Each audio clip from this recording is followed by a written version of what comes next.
మనం గొప్ప కోసం చెప్పట్లేదండి.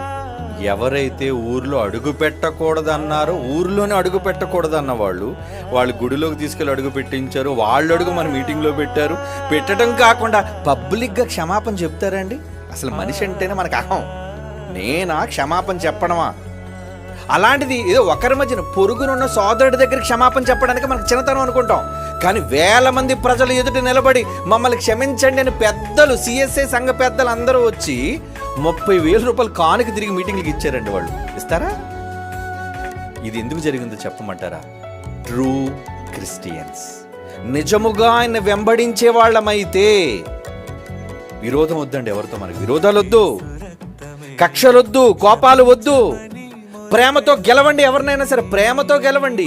ఎవరండి మనకు శత్రువులు? లూకాసు వార్త 6వ అధ్యాయం 27. వినుచున్న మీతో నేను చెబుతున్నా